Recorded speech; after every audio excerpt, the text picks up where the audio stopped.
السلام علیکم ورحمۃ اللہ وبرکاتہ۔ خیر مقدم ہے آپ کا فدا نامے میں۔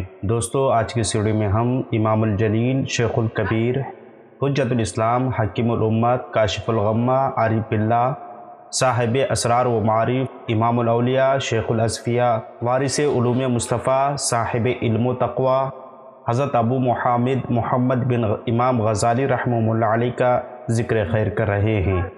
حضرت امام غزالی رحمہ اللہ علیہ اپنے وقت کے جید عالم دین، مجدد الاسلام، حجت الاسلام، علوم اسلامیہ کے بحر بے کنار، عظیم مسلم، مصنف کتب کثیرہ اور فلسفی اسلام تھے۔ امام الحرمین امام جیبینی علیہ رحمۃ رضوان کی شاگردی اختیار کی اور بہت ہی قلیل عرصے میں علوم متداولہ اور علوم دینیہ اور فلسفہ میں وہ منطق میں کمال حاصل کیا، یہاں تک کہ دنیا اسلام کی نظروں کا مرکز بن گئے۔ علم کے ساتھ زہد و تقوی، عبادت و ریاضت اور اخلاق مصطفیٰ صلی اللہ علیہ وسلم کی دولت سے بھی قدرت نے آپ کو وافر حصہ عطا فرمایا۔ امام غزالی رحمہ اللہ علیہ اپنے فکر انگیز نظریات کے سبب مسلم دنیا پر وہ گہرے نقوش چھوڑے ہیں جو آج بھی اسلامی فلسفہ، تصوف، علم و حکمت، تصوف و روحانیت، معاشرتی اقدار اور اخلاقیات کی اصلاح کے لیے اساسی اور بنیادی حیثیت رکھتے ہیں۔ علم و عمل کے بحر ذخار ہونے کے باوجود انتہائی سادہ زندگی بسر کیا کرتے تھے۔ امام غزالی کے شاگرد قاضی ابو بکر بن عربی رحمہ اللہ علیہ فرماتے ہیں کہ میں نے امام غزالی رحمہ اللہ علیہ کو لوگوں کے درمیان اس حال میں پایا کہ آپ کے ہاتھ میں لاٹھی تھی، پیبند لگے ہوئے لباس زیبتن فرمایا کرتے تھے اور کھندے سے پانی کا برتن لٹک رہا ہوتا تھا، اور میں دیکھا کرتا کہ بغداد میں آپ کے بحر علم سے مستفیض ہونے کے لیے بڑے بڑے جید علماء فضلاء آپ کی مجلس درس میں حاضر ہوا کرتے تھے، جن کی تعداد تقریباً 400 سے زائد ہے۔ حضرت امام غزالی رحمہ اللہ علیہ کا اسم گرامی محمد، کنیت ابو محمد، لقب حجت الاسلام اور امام غزالی کے نام سے معروف اور منسوب ہیں۔ آپ کا سلسلہ نسب حجت الاسلام امام محمد بن احمد توسی غزالی شافعی رحمہ اللہ علیہ ہے۔ حضرت امام غزالی رحمہ اللہ علیہ 5ویں صدی کے مجدد تھے۔ علامہ تاج الدین سبکی رحمہ اللہ علیہ فرماتے ہیں کہ حضرت سیدنا امام غزالی رحمہ اللہ علیہ کے والد ماجد بڑے نیک انسان تھے، فقہاء کرام سے انہیں بہت محبت تھی، لہٰذا ان کی بڑی تعظیم اور توقیر بجا لایا کرتے تھے اور حتی المقدور ان پر خرچ بھی فرمایا کرتے تھے۔ ان کے مجالس میں حاضر ہوتے اور وہاں خوف خدا سے تضرع و زاری کرتے اور اکثر اللہ جل شانہ سے دعا کرتے کہ باری تعالیٰ مجھے ایک بیٹا عطا فرما اور اسے تو فقیہ بنا۔ اللہ تعالیٰ نے دونوں ان کی دعاؤں کو قبول فرمایا، اور بزرگوں کا قول ہے کہ جو شخص یہ چاہتا ہے کہ اس کا بیٹا عالم دین یا صالح بنے تو اس کو چاہیے کہ علماء اکرام کی خوب خدمت کرے۔ حضرت امام غزالی رحمہ اللہ علیہ کی ولادت 450 ہجری بمطابق 1058 عیسوی کو خراسان کے شہر طوس میں ہوئی۔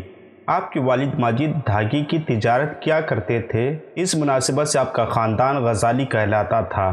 ان علاقوں میں نسبت کا یہی طریقہ مروج ہے، جیسے عطار کو عطاری اور قصار کو قصاری کہا جاتا ہے۔ حضرت امام غزالی رحمہ اللہ علیہ نے ابتدائی تعلیم اپنے شہر میں حاصل کی اور فقہ کی کتابیں حضرت احمد بن محمد رازقانی سے پڑھیں۔ پھر جرجان میں امام ابو نصر اسماعیلی کی خدمت میں حاضر ہوئے۔ 473 ہجری میں نیشاپور میں امام الحرمین جیبینی رحمہ اللہ علیہ کی بارگاہ اقدس میں زانویہ تلمس طے کیا اور ان سے اصول دین، اخلاقی مسائل، مناظرہ، منطق، حکمت اور فلسفہ وغیرہ کی تعلیم حاصل کی۔ 484 ہجری میں وزیر نظام الملک نے مدرسہ نظامیہ بغداد کے شیخ الجامعین وائس چانسلر کا عہدہ آپ کو پیش کیا، جسے آپ نے قبول فرمایا اور آپ سے کثیر تعداد میں جید علماء اکرام نے اکتساب فیض کیا۔ حضرت امام غزالی رحمہ اللہ علیہ کو ابو علی فضل بن محمد بن علی فارمدی رحمہ اللہ علیہ سے بیعت حاصل تھی۔ شیخ موصوف بہت عالی مرتبہ فقہ شافعی کے زبردست عالم دین اور مذاہب سلف سے باخبر تھے اور حضرت سیدنا امام ابو القاسم قشیری رحمہ اللہ علیہ کے جلیل القدر شاگردوں میں سے تھے۔ حضرت سیدنا علامہ اسماعیل حقی رحمہ اللہ علیہ تفسیر روح البیان میں جلد نمبر 5 صفحہ نمبر 374 میں سورہ طٰہٰ کی آیت نمبر 18 کی تحت نقل فرماتے ہیں کہ حضرت سیدنا موسیٰ علیہ السلام نے بارگاہ رسالت میں عرض کی، آپ کا فرمان ہے کہ یعنی میری امت کے علماء بنی اسرائیل کے انبیاء کی طرح ہیں، لہٰذا مجھے ان میں سے کوئی دکھائیں۔ حضور نبی کریم صلی اللہ علیہ وسلم نے حضرت سیدنا امام غزالی رحمہ اللہ علیہ کی طرف اشارہ فرمایا۔ حضرت سیدنا موسیٰ علیہ السلام نے آپ سے ایک سوال کیا، آپ نے اس کے 10 جواب عرض کیے۔ حضرت سیدنا موسیٰ علیہ السلام نے فرمایا، سوال ایک کیا گیا اور تم نے 10 جواب دیے۔ تو امام غزالی نے عرض کی، جب اللہ تعالیٰ نے آپ سے پوچھا تھا وما تلک بیمینک یا موسیٰ، اے موسیٰ تمہارے داہنے ہاتھ میں کیا ہے، تو اتنا عرض کر دینا کافی تھا کہ یہ میرا عصا ہے، مگر آپ نے اس کی کئی خوبیاں بیان فرمائی تھی۔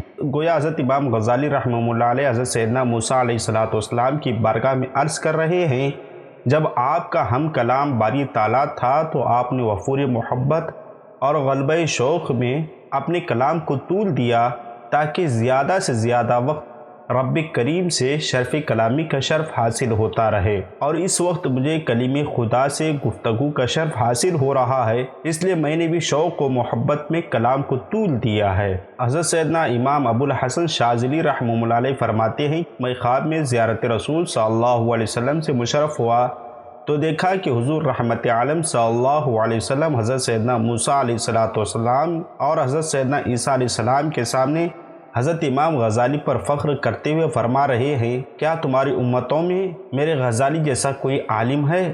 دونوں نے عرض کی، نہیں۔ دوستو، حضرت امام غزالی رحمہ اللہ علیہ ملت اسلامیہ کا فخر ہیں۔ آپ کی تعلیمات کے اثرات آج تک محسوس کیے جاتے ہیں۔ آپ کی کتب سالکین، عارفین، علماء و فاضلین کے لیے بنیادی حیثیت رکھتی ہے۔ بعض حضرات آپ کو دنیا سے الگ تھلگ اور ایک گوشہ نشین صوفی تصور کرتے ہیں، بس جس کا کام صرف اللہ کی ضربے لگانا ہوتا ہے۔ ایسا ہرگز نہیں ہے۔ یہ کیسے ہو سکتا ہے کہ وقت کا مجدد بھی ہو، فلسفی اسلام بھی ہو اور اپنے وقت کا عظیم امام بھی ہو، اور وہ حالات سے کیسے صرف نظر کر سکتا ہے؟ آپ کی حالات پر پوری نظر ہوا کرتی تھی۔ شاہان وقت آپ کی ہیبت سے کانپا کرتے تھے۔ غیر شرعی امور اور رعایا پر ظلم کے خلاف آپ کی آواز ایک اثر رکھتی تھی۔ یہی وجہ ہے کہ سلجوق بادشاہ، جس کی سلطنت چین سے یورپ تک پھیلی ہوئی تھی، آپ نے اس کو للکارا اور فرمایا، افسوس کہ بس مسلمانوں کی گردنیں مصیبت اور تکلیف سے ٹوٹی جاتی ہیں، اور تیرے گھوڑوں کی گردنیں سونے اور چاندی کے توقوں سے جھکی ہوئی ہیں۔ حضرت امام غزالی رحمہ اللہ علیہ کی بے شمار کتابیں ہیں، اور تصوف پر ان کی کئی کتابوں کے ٹائٹل پیج ہم آپ کو دکھا رہے ہیں۔ اگر وقت ملے تو لازمی طور پر ان کتابوں کو آپ جس زبان میں پڑھنا چاہتے ہیں اس کا ترجمہ وغیرہ کہیں سے حاصل کر کے ضرور پڑھیں۔ اگر اللہ نے آپ کو توفیق دی ہے تو PDF پڑھنے کی بجائے اصل کتاب کو خرید کر پڑھا کریں۔ حضرت امام غزالی رحمہ اللہ علیہ 14 جمادی الثانی 505 ہجری بمطابق 18 دسمبر 1111 عیسوی کو بروز پیر کے دن اس دار فانی سے دار بقا کی طرف کوچ کر گئے۔ آپ کا مزار شریف طوس ایران میں واقع ہے۔ ہماری دعا ہے کہ اللہ رب العزت آپ کے قبر انور پر رحمت و انوار کی بارش نازل فرمائیں۔ ملتے ہیں اگلی ویڈیو میں، تب تک آپ اپنا اور اپنے پیاروں کا خاص خیال رکھیں اور ہمارے چینل کو سبسکرائب کریں۔ السلام علیکم۔